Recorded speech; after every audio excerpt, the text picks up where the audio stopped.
So for Transgender Day of Remembrance this year, my friend Hannah and I decided to give the school a gender presentation, which explained gender and transgender. Unfortunately, Hannah isn't here with me, and she's definitely very knowledgeable, but hopefully I'll be able to fill in the missing parts and put it on YouTube. So here it is, our gender presentation. Hope you like it. So the first thing we talked about was gender, what is it? What is it about? And we talked about gender as a basic identifier.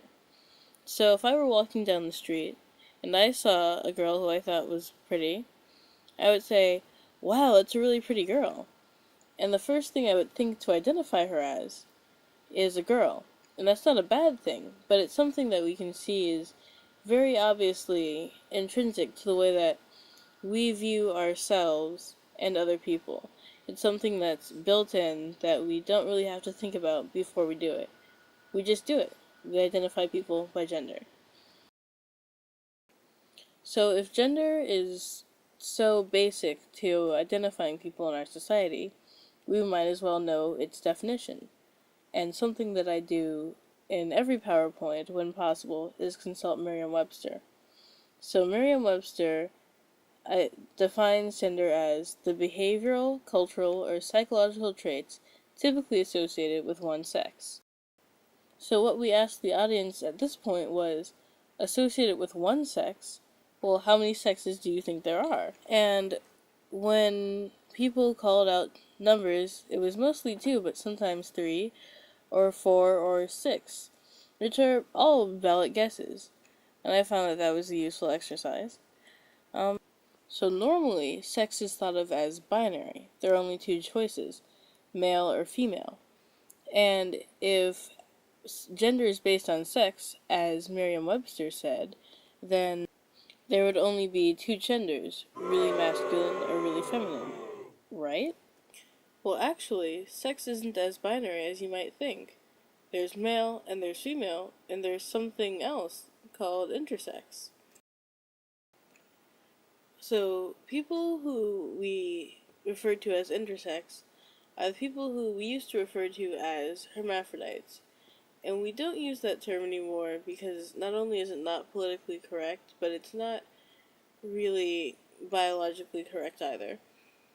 Intersex people are born with ambiguous genitalia, which means that the doctor who delivers them can't tell what their genitalia is. And it's more common than you might think. 1 in every 2,000 births are intersex. And though that seems like a very small number, eventually it really adds up to be quite a significant population. There are a lot of different kinds of intersex, which I'm not going to go over right now because I'm not sure that I would be able to get them all right, but one problem that faces intersex people today and affects the rest of their lives is that a lot of intersex people, 3 or 4 months after birth, their parents decide that they should give their child a corrective surgery. In the good intentions of making it easier for that child to live a normal life. And they take the baby, and usually what they do is they make the child female. A lot of intersex people end up falling in the category of transgender because of this, because they find out later on in life that they are intersex, and they don't know where to identify their gender. They probably felt a lot of gender confusion throughout their life, and they finally understand why. But they don't fit solidly into one gender, because they don't fit solidly into one sex under the male-female system.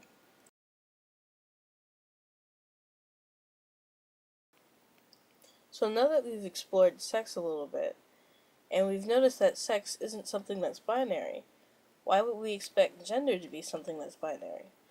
And the thing is that it tends not to be. But here comes what is the difference between sex and gender.